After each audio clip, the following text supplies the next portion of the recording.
भारत के राष्ट्रपति के पास ये अधिकार होता है कि वो किसी भी नागरिक के दंड को कम कर सके। इंग्लिश में इसके लिए एक शब्द का प्रयोग होता है, कम्यूटेशन, जिसका मतलब है कि दंड के कठोरता को थोड़ा कम करना। उदाहरण के लिए मृत्यु दंड को आजीवन कारावास में बदलना। हमारे पूर्व राष्ट्रपति प्रतिभा पाटिल के पास यह रिकॉर्ड है कि उन्होंने सबसे ज्यादा कम्यूटेशन के पावर्स का इस्तेमाल किया। उन्होंने अपने कार्यकाल में कम से कम 35 कम्यूटेशंस अप्रूव किए। इनमें से ज्यादातर कम्यूटेशन में मृत्यु दंड को आजीवन कारावास में बदल दिया गया। लेकिन भारत के राष्ट्रपति के पास एक और ताकत है, एक और अधिकार है, और वो है किसी के भी दंड को माफ करना। किसी को माफ करना वो दंड को कम करने से और अधिक है, उससे आगे बढ़ चढ़कर करता है। जब किसी को माफ किया जाता है तब उसको दोष मुक्त किया जाता है और उसे स्वतंत्र किया जाता है। माफी का मतलब ही यह है, दोष मुक्त, स्वतंत्र, मानो उसने कभी वो अपराध किया ही ना हो। ये दया की सबसे उच्चतम सीमा है। मुझे पता नहीं भारत के किसी भी राष्ट्रपति ने किसी भी व्यक्ति को माफ करने का अधिकार चुना।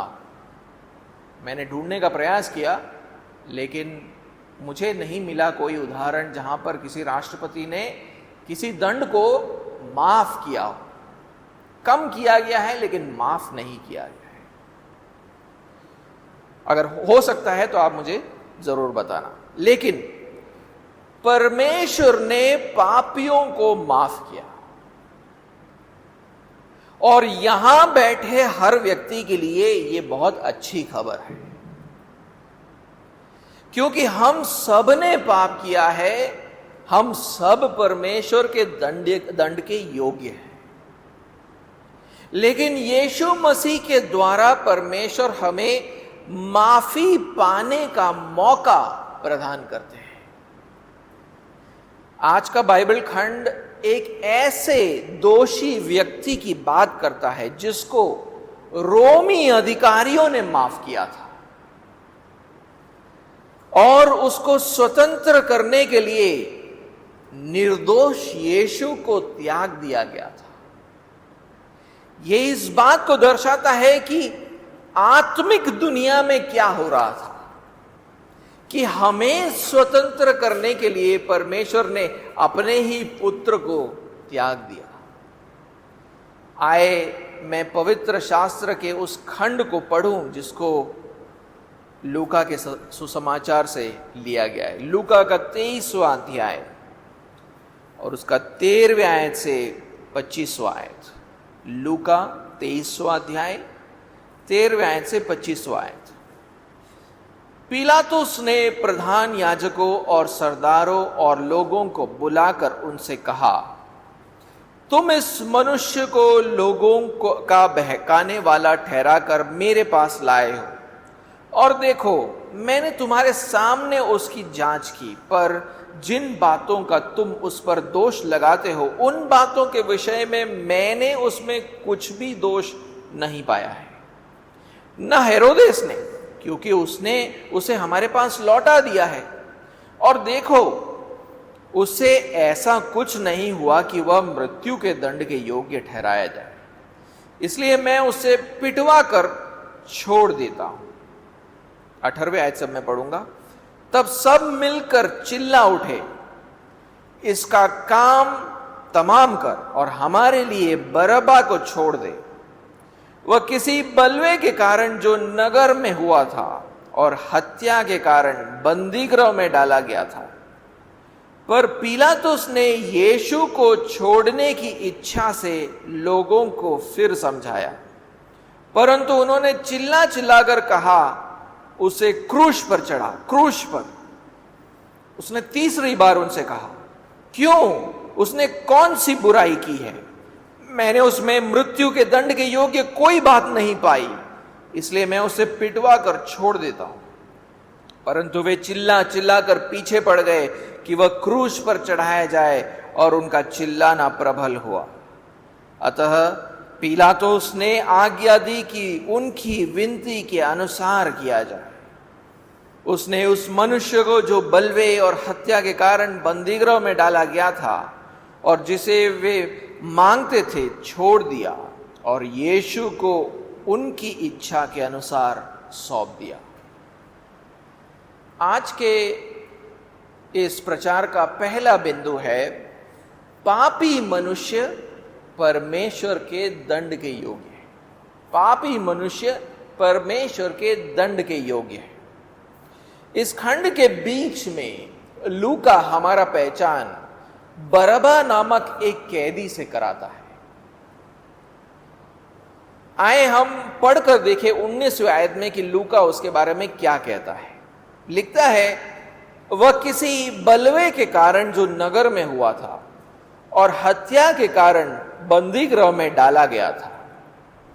वो कहता है यहां पर कि बरबा बंदी गृह में डाला गया था। उसके कैद के कारण दो मुख्य कारण थे, बलवा और हत्या। उसने रोमी सरकार के विरोध में बलवा किया था।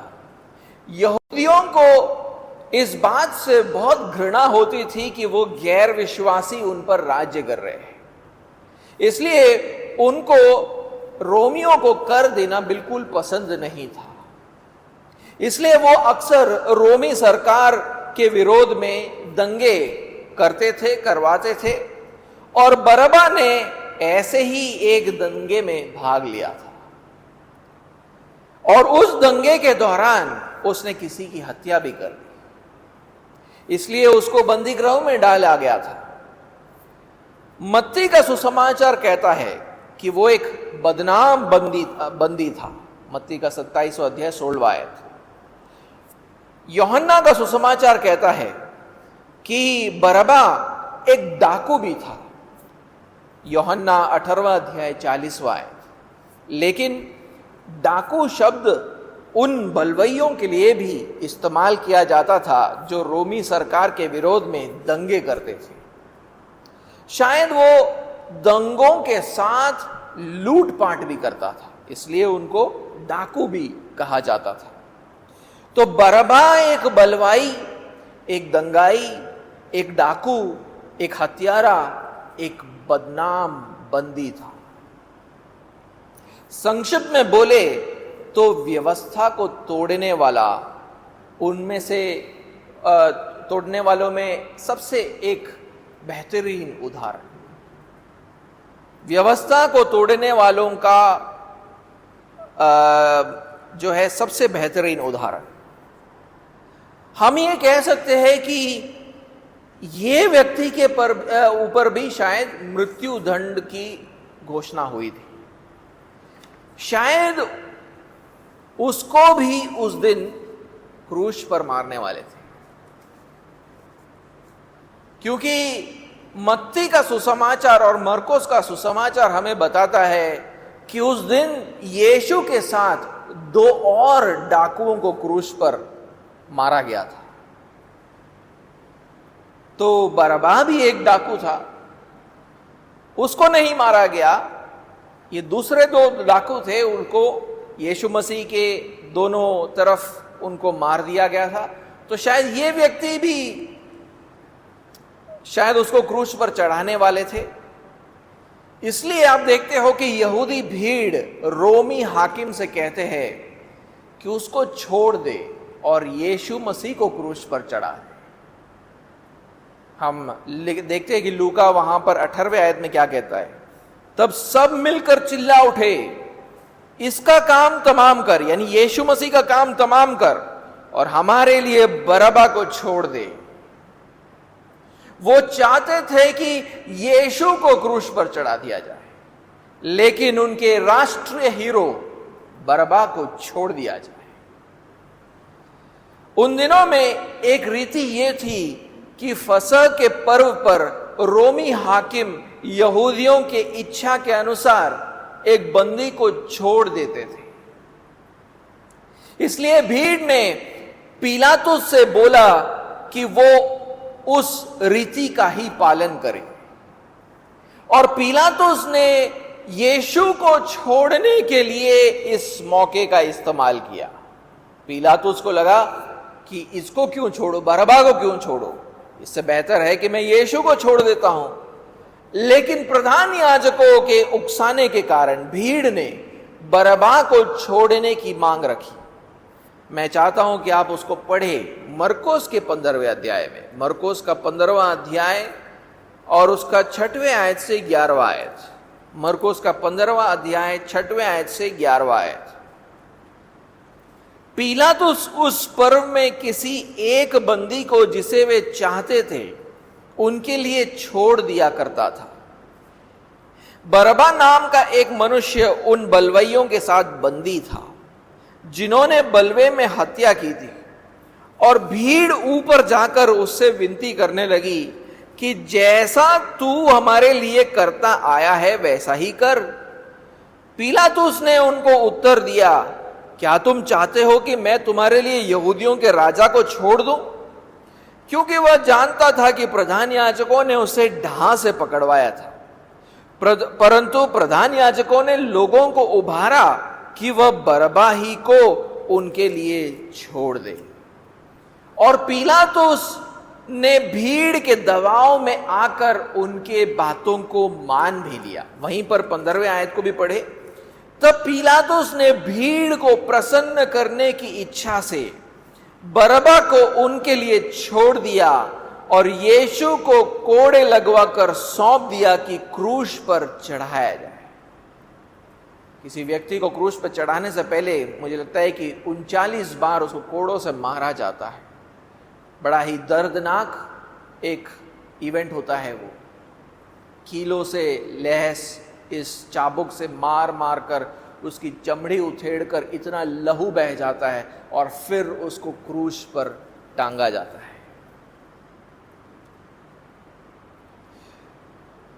तो इन्हीं बातों को हमारे खंड में भी लिखा हुआ है।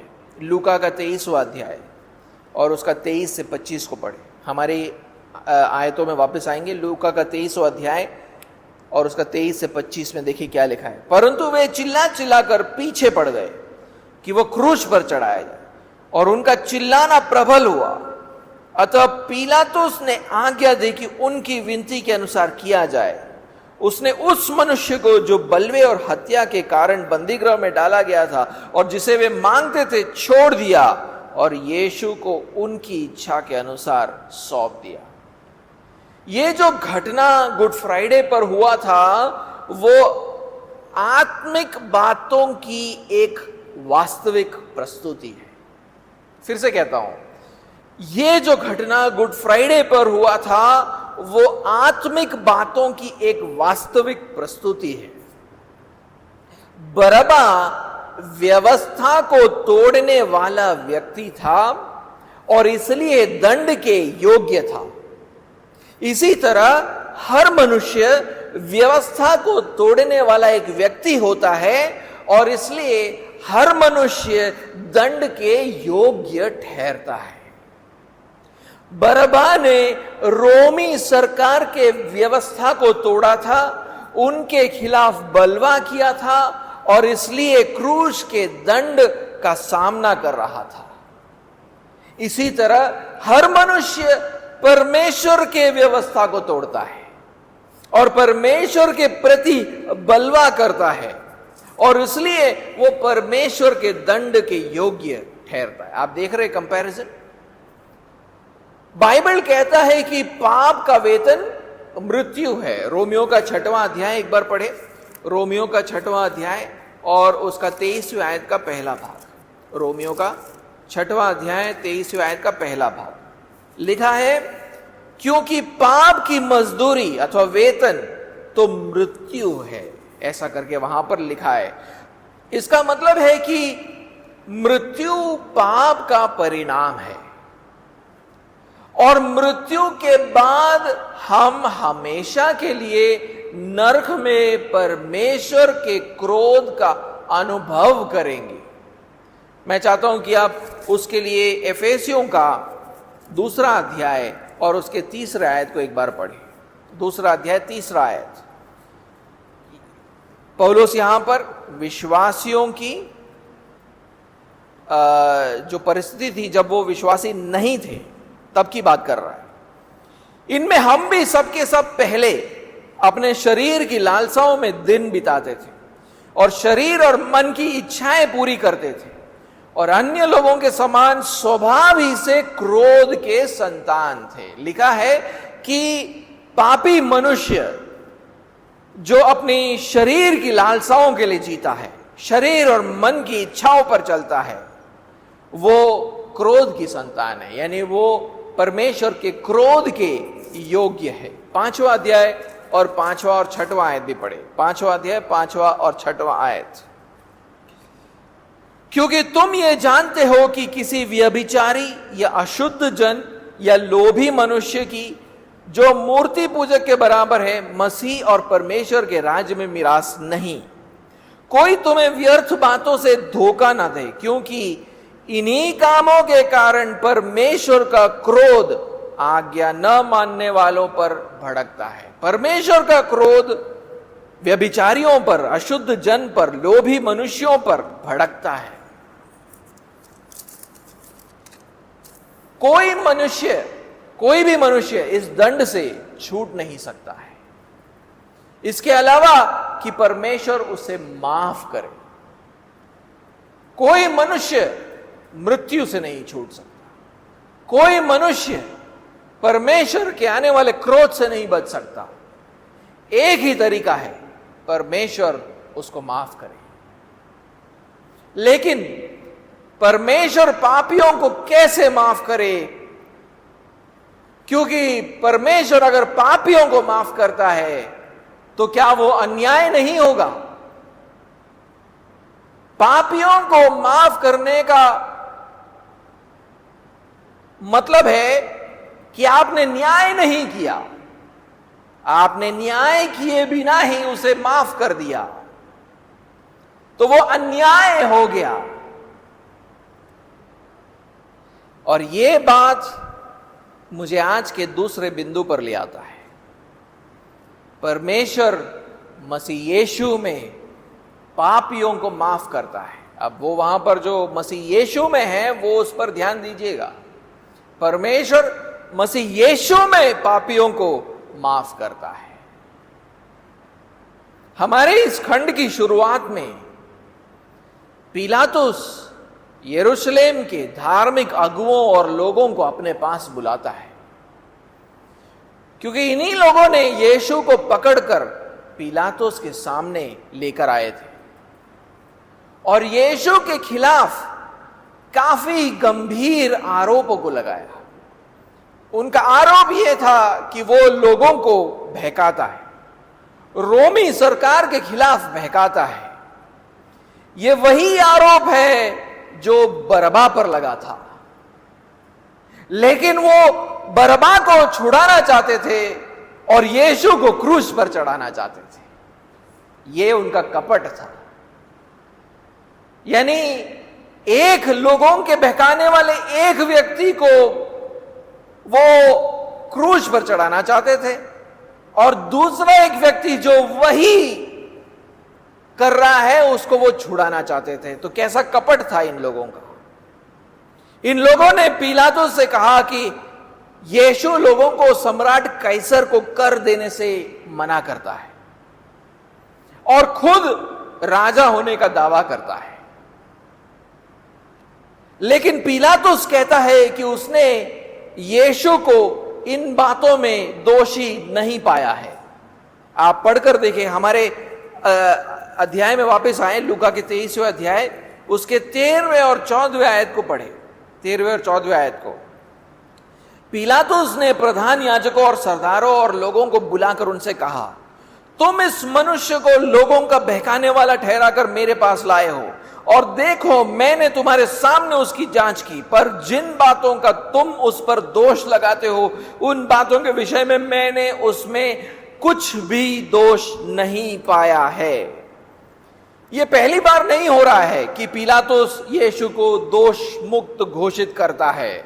इससे पहले भी यह हो चुका है और इसके बाद भी यह होगा। मैं चाहता हूं कि इससे पहले जो हुआ था उसको आप पढ़ें। 4वें आयत में देखिए उसने क्या कहा था। इसी अध्याय के 4 आयत में पिलातुस ने क्या कहा था। तब पिलातुस ने प्रधान याजकों और लोगों से कहा, मैं इस मनुष्य में कोई दोष नहीं पाता। और आगे वो क्या बोलेगा उसको भी आप पढ़ लीजिए। 22वें आयत में पिलातुस क्या कहेगा। उसने तीसरी बार उनसे कहा, क्यों? उसने कौन सी बुराई की है? मैंने उसमें मृत्यु के दंड के योग्य कोई बात नहीं पाई, इसलिए मैं उसे पिटवा कर छोड़ देता हूं। उसने यीशु में कोई दोष नहीं पाया। वो सिर्फ यहूदी भीड़ को थोड़ा खुश करने के लिए छोटी मोटी कोई दंड यीशु को देकर उसको छोड़ देना चाहता था। लेकिन ध्यान दीजिए कि 3 बार रोमियो का हाकिम पिलातुस बोलता है कि यीशु में कोई दोष नहीं है, वो निर्दोष है। और ऐसा नहीं है कि पिलातुस बहुत ही उदार प्रवृत्ति का मनुष्य था, वो तो बहुत ही क्रूर व्यक्ति था। जब थोड़े गलीली कुछ दिनों पहले यरूशलेम आए थे तो उसने अपने सैनिकों के द्वारा उनकी हत्या करवा दी और उनके ही बलिदान के साथ उनके ही लहू को मिला दिया। गलीलियों को मारकर उनका खून उनके बलिदान के साथ मिला दिया। इसको कहां लिखा है? लूका का 13वां अध्याय पढ़े। लूका का 13वां अध्याय 1 आयत। उस समय कुछ लोग आ पहुंचे और यीशु से उन गलीलियों की चर्चा करने लगे जिनका लहू पिलातुस ने उन्हीं की बलिदानों के साथ मिलाया था। तो देख रहे हैं, पिलातुस बहुत ही क्रूर प्रकार का मनुष्य था। उसकी प्रवृत्ति एक उदार प्रवृत्ति नहीं थी। तो अगर पिलातुस यीशु को माफ करना चाहते था तो यह समझ जाओ कि यीशु के खिलाफ कोई भी सबूत मौजूद नहीं था। वो इस बात पर बिल्कुल निश्चित था कि यीशु ने कुछ भी नहीं किया है। और जब यह मुकदमा चल रहा था उसके पत्नी ने भी उसको यह संदेश भिजवाया कि यीशु एक धर्मी व्यक्ति है, उसको हानि नहीं पहुंचाना। कहां लिखा है वो? मत्ती के 27वें अध्याय और 19वें आयत में पढ़ते हो उसको। मत्ती का 27वां अध्याय 19वां आयत। जब वह न्याय की गद्दी पर बैठा हुआ था, पिलातुस न्याय की गद्दी पर बैठा हुआ था, तो उसकी पत्नी ने उसे कहला भेजा, तो उस धर्मी के मामले में हाथ न डालना, क्योंकि मैंने आज स्वप्न में उसके कारण बहुत दुख उठाया है। देख रहे हैं, निर्दोष होने का फैसला हेरोदेस ने भी दिया था, जो गलील का राजा था। पिलातुस अपने पहले फैसले के बाद ये जान गया कि यीशु गलील से है और इसलिए वो इस मुकदमे को हेरोदेस के न्यायालय में भेज देता है, क्योंकि गलील पर हेरोदेस का अधिकार था और उस समय वो फसह का त्योहार मनाने के लिए यरूशलेम में मौजूद भी था। और हेरोदेस भी यीशु को मारना चाहता था। कुछ समय पहले कुछ फरीसियों ने यह रिपोर्ट यीशु को दिया था। लूका का 13वां अध्याय पढ़े। लूका का 13वां अध्याय 31 से 33वां आयत। 31 से 33वां आयत। उसी घड़ी कुछ फरीसियों ने आकर उससे कहा, यहां से निकलकर चला जा, क्योंकि हेरोदेस तुझे मार डालना चाहता है। उसने उनसे कहा, जाकर उस लोमड़ी से कह दो कि देख, मैं आज और कल दुष्टात्माओं को निकालता और बीमारों को चंगा करता हूं और तीसरे दिन अपना कार्य पूरा करूं। तो भी मुझे आज और कल और पर सो चलना अवश्य है, क्योंकि हो नहीं सकता कि कोई भविष्यवक्ता यरूशलेम के बाहर मारा जाए। तो यह बात तो स्पष्ट है कि हेरोदेस भी यीशु मसीह को मारना चाहता था, लेकिन यीशु को जांचने के बाद हेरोदेस ने भी यीशु को निर्दोष घोषित कर दिया और उसको पिलातुस के पास वापस भेज दिया। इसलिए हमारे खंड में 15वें आयत में पिलातुस देखिए प्रधान याजकों और सरदारों से क्या कहता है। 15वां आयत लिखा है, ना हेरोदेस ने, क्योंकि उसने उसे हमारे पास लौटा दिया है, और देखो उससे ऐसा कुछ नहीं हुआ कि वह मृत्यु के दंड के योग्य ठहराया जाए। तो वो कहता है कि हेरोदेस ने भी यीशु को दोषी नहीं पाया है, इसलिए उसने उसे वापस भेज दिया है। उस दिन एक बात नोटिस कीजिए कि हर मानवीय अदालत ने यह गवाही दी कि यीशु ने कोई भी गलत काम नहीं किया था, वो दोषी नहीं था, वो निर्दोष था, बल्कि यीशु के साथ क्रूस पर चढ़ाए गए एक डाकू की गवाही भी यही थी कि यीशु निर्दोष है। कहां पढ़ते उसको? लूका के 23वें अध्याय में ही 41वें आयत को एक बार पढ़े, 41वें आयत को। और हम तो न्यायानुसार दंड पा रहे, एक डाकू दूसरे डाकू से कह रहा है, हम तो न्यायानुसार दंड पा रहे क्योंकि हम अपने कामों का ठीक फल पा रहे हैं, पर इसने कोई अनुचित काम नहीं किया। और इस सुसमाचार में लूका की गवाही यह है कि यीशु ने कभी भी इजराइल के लोगों को रोमियों के विरोध में बहकाने का प्रयास नहीं किया था। जब प्रधान याजकों और शास्त्रियों ने यीशु को फंसाने का प्रयास किया, यह पूछकर कि क्या रोमियों को कर देना चाहिए, उसने उनसे कहा कि कैसर का जो है वो कैसर को दो।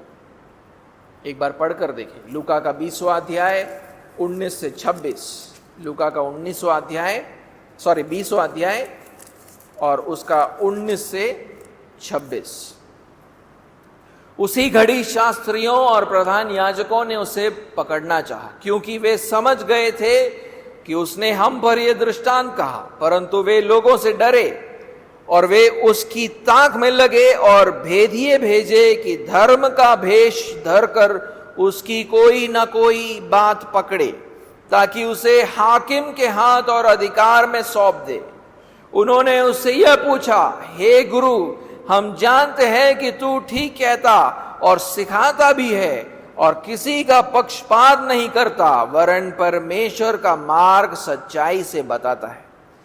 क्या हमें कैसर को कर देना उचित है या नहीं? उसने उनकी चतुराई को ताड़कर उनसे कहा, एक दिनार मुझे दिखाओ, इस पर किसकी छाप और नाम है? उन्होंने कहा, कैसर का। उसने उनसे कहा, तो जो कैसर का है वे कैसर को दे, और जो परमेश्वर का है वो परमेश्वर को दो। वे लोगों को सामने इस बात में उसे पकड़ ना सके, वरन उसके उत्तर से अचंभित होकर चुप रह गए। यीशु ने कभी भी लोगों को रोमी सरकार के खिलाफ बहकाने का प्रयास नहीं किया था। इस व्यापक ज्ञान के बावजूद कि यीशु निर्दोष था, उस दिन धार्मिक अगुओं ने भीड़ को यीशु के विरोध में उकसाया। उन्होंने पिलातुस को बोला कि यीशु को खत्म करे और बरअब्बा को छोड़ दे। जब पिलातुस ने उन्हें रोकने का प्रयास किया, तब वे बोलते रहे, उसे क्रूस पर चढ़ा, उसको क्रूस पर चढ़ा। 20वें और हमारे अध्याय में वापस आएंगे, लूका का 23वां अध्याय 20वां और 21वां आयत पढ़े। पर पिलातुस ने यीशु को छोड़ने की इच्छा से लोगों को फिर समझाया, परंतु उन्होंने चिल्ला चिल्ला कर कहा, उसे क्रूस पर चढ़ा, क्रूस पर। पिलातुस ने बार बार हस्तक्षेप करने का प्रयास किया, लेकिन वो लोग इस बात पर अड़े रहे कि यीशु को क्रूस पर मारना चाहिए। 23वां आयत पढ़े। परंतु वे चिल्ला चिल्ला कर पीछे पड़ गए कि वह क्रूस पर चढ़ाया जाए। उनका चिल्लाना प्रबल हुआ। आखिर में पिलातुस मान गया, क्योंकि वो रोम के दबाव में था कि यरूशलेम में किसी भी हालत में शांति बहाल करना बहुत जरूरी है। तो हाकिम जो है वो बहुत दबाव में रहता था कि यरूशलेम में दंगा फसाद नहीं होना चाहिए। तो लोगों को शांत रखने के लिए उसने उनकी बात मान ली। 24वें और 25वें आयत में देखिए क्या लिखा। अतः पिलातुस ने आज्ञा दी कि उनकी विनती के अनुसार किया जाए। उसने उस मनुष्य को जो बलवे और हत्या के कारण बंदीगृह में डाला गया था और जिसे वे मांगते थे छोड़ दिया, और यीशु को उनकी इच्छा के अनुसार सौंप दिया। 25वें आयत में ऐसा लिखा है, पिलातुस ने यीशु को उनकी इच्छा के अनुसार सौंप दिया। उस दिन लोगों की इच्छा पिलातुस पर प्रबल हुई ताकि बरअब्बा को बंदीगृह से छोड़ दिया जाए, और लोगों की इच्छा के कारण ही निर्दोष यीशु को क्रूस पर चढ़ाया गया। लेकिन एक बात मैं आपसे कहना चाहता हूं, यह सिर्फ लोगों की इच्छा नहीं थी कि यीशु को क्रूस पर चढ़ाया जाए, लेकिन परमेश्वर जो प्रभु यीशु मसीह के पिता है, उनकी भी इच्छा यही थी कि यीशु को क्रूस पर चढ़ाया जाए। लूका के 22वें अध्याय 42वें आयत को देखिए। यीशु वहां प्रार्थना कर रहे, कहते हैं, हे पिता, यदि तू चाहे तो इस कटोरे को मेरे पास से हटा ले, तो भी मेरी नहीं परंतु तेरी ही इच्छा पूरी हो। यीशु परमेश्वर का पुत्र है। अपने प्रार्थना में उसने परमेश्वर को अपना पिता कहा, ये जानते हुए कि उसको जल्द ही क्रूस का अनुभव करना होगा। उसने ये प्रार्थना की कि उसके पिता की इच्छा पूरी हो, और पिता के इच्छा के अनुसार उसको क्रूस पर चढ़ाया गया। परमेश्वर ने अपने पुत्र को पृथ्वी पर भेजा ताकि वो क्रूस पर मरे। लेकिन सवाल पैदा होता है कि एक पिता ने अपने पुत्र का बलिदान क्यों दिया? लोगों की इच्छा की तो हमें समझ आती है, लेकिन एक पिता ने अपने पुत्र का बलिदान क्यों दिया? उसकी इच्छा ये क्यों थी? मैं चाहता हूं कि आप प्रेरितों का 3रा अध्याय पढ़ें। प्रेरितों का 3रा अध्याय और उसका 18वां और 19वां आयत पढ़ें। 3रा अध्याय 18वां और 19वां आयत। परंतु जिन बातों को परमेश्वर ने सब भविष्यवक्ताओं के मुख से पहले ही बता दिया था कि उसका मसीह दुख उठाएगा, उन्हें उसने इस रीति से पूरी किया। इसलिए मन फिराओ और लौट आओ कि तुम्हारे पाप मिटाए जाए, जिसमें प्रभु के सम्मुख से विश्रांति के दिन आए। यह एक प्रचार का भाग है जो पतरस ने यरूशलेम के मंदिर में दिया था यीशु के मृत्यु और पुनरुत्थान के बाद। वहां पर वो यरूशलेम इज़राइल के लोगों से कहता है, परमेश्वर ने यीशु के दुखों के बारे में अपने भविष्यवक्ताओं के द्वारा बताया था, और सिर्फ भविष्यवाणी की नहीं गई, लेकिन उसने उन बातों को पूरा भी किया। ऐसा वहां पर लिखा है ना? क्या लिखा है वहां पर? जिन बातों को परमेश्वर ने सब भविष्यवक्ताओं के मुख से पहले ही बता दिया था कि मसीह को दुख उठाना पड़ेगा, उन्हें उसने उस रीति से पूरी किया। यानी परमेश्वर ने बोला कि मेरे मसीह को दुख उठाना पड़ेगा, और उसको पूरा भी किया उसने।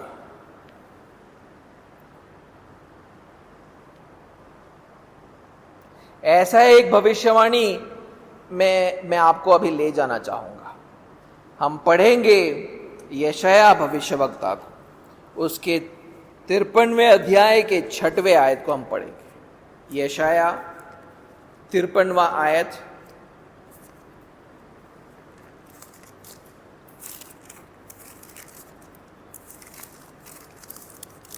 तिरपनवा अध्याय उसका 6वां आयत। क्या लिखा है वहां पर? हम तो सबके सब भेड़ों के समान भटक गए थे, हम में से हरेक ने अपना अपना मार्ग लिया, और यहोवा ने हम सबों के अधर्म का बोझ उसी पर लाद दिया। 700 यीशु मसीह से 700 साल पहले लिखा हुआ बात है। परमेश्वर ने यशायाह भविष्यवक्ता के द्वारा यह कहा था। उस आयत का पहला भाग यह दिखाता है कि हर मनुष्य की आत्मिक परिस्थिति क्या है। हम तो भेड़ों के समान हैं जो अपने चरवाहे अर्थात परमेश्वर से भटक चुके हैं। हम सब अपने अपने पापमय मार्ग पर चले गए। उस आयत के दूसरे भाग में वो कहता है, परमेश्वर हम सबों के अधर्मों को अपने सेवक पर लाद देता है, और वो सेवक उसका पुत्र यीशु मसीह है। और ये तब पूरा हुआ जब यीशु मसीह क्रूस पर था। परमेश्वर ने हमारे पापों को उस पर लाद दिया। उस क्रूस पर उन्होंने उस दंड को सहा जो हम पर गिरना चाहिए था। हमारे अधर्मों का दंड उसने सहा। उन्होंने हमारे पापों के कारण परमेश्वर के क्रोध को सहा और हमारे लिए मर भी गए। और उन्होंने अपनी इच्छा से इस बात को किया था। आप वहां पर 7वें आयत को पढ़े, यशायाह 53वां अध्याय 7वां आयत पढ़े। वह सताया गया तो भी वह सहता रहा और अपना मुंह न खोला। जिस प्रकार भेड़ वध होने के समय और भेड़ी उन कतरने के समय चुपचाप शांत रहती है, वैसे ही उसने भी अपना मुंह ना खोला। हम वापस आएंगे प्रेरितों के कृत्य में, जिस अध्याय को हम पढ़ रहे थे, प्रेरितों का 3रा अध्याय और उसका 18वां और 19वां आयत, उसको एक और बार पढ़े। परंतु जिन बातों को परमेश्वर ने सब भविष्यवक्ताओं के मुख से पहले ही बता दिया था, जैसे कि हमने अभी देखा यशायाह में इन्हीं बातों की भविष्यवाणी की थी कि उसका मसीह दुख उठाएगा, उन्हें उसने इस रीति से पूरा किया। इसलिए मन फिराओ और लौट आओ कि तुम्हारे पाप मिटाए जाए, जिससे प्रभु के सम्मुख से विश्रांति के दिन आए।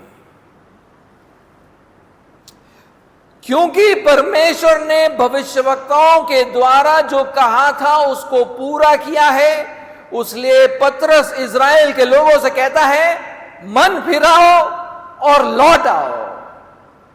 मन फिराने का मतलब है अपने पापमय राहों से फिरो, और लौट आने का मतलब है परमेश्वर के पास लौट आओ। वो परमेश्वर के पास कैसे लौट आ सकते हैं? ये विश्वास करके कि यीशु परमेश्वर का पुत्र है, उसका अभिषिक्त दास है, जिसने आकर उनके पापों को क्रूस पर उठाया था। और जब वो ऐसा करेंगे, परमेश्वर उनके पापों को मिटा देगा। दूसरे शब्दों में कहूं तो परमेश्वर उन्हें माफ कर देगा और परमेश्वर के ओर से आत्मिक विश्राम को पाएंगे। तो इस बात से आप बिल्कुल भी अचंभित ना हो कि हर न्यायालय ने यीशु को निर्दोष पाया, उसके बावजूद उसको क्रूस पर चढ़ाया गया। बिल्कुल वो निर्दोष था, लेकिन परमेश्वर उन दुष्ट लोगों के इच्छाओं के द्वारा कार्य कर रहा था ताकि हमारे पाप माफ हो। प्रेरितों का 4 अध्याय देखिए 27 और 28 आयत को पढ़ें। प्रेरितों का 4 अध्याय 27 और 28। क्योंकि सचमुच तेरे सेवक यीशु के विरोध में, जिसका तूने अभिषेक किया, हेरोदेस और पुन्तियुस पिलातुस भी अन्य जातियों और इस्राएलियों के साथ इस नगर में इकट्ठे हुए कि जो कुछ पहले से तेरी सामर्थ और मति से ठहरा था वही करे। ध्यान दे रहे हो वहां पर क्या लिखा है? यरूशलेम की कलीसिया ने यह समझ लिया था कि उस दिन हेरोदेस, पुन्तियुस पिलातुस, अन्य जाति के सैनिक और इजरायली लोगों ने यीशु के साथ जो कुछ भी किया था वो परमेश्वर के ठहराने के अनुसार था। और परमेश्वर ने क्या ठहराया था?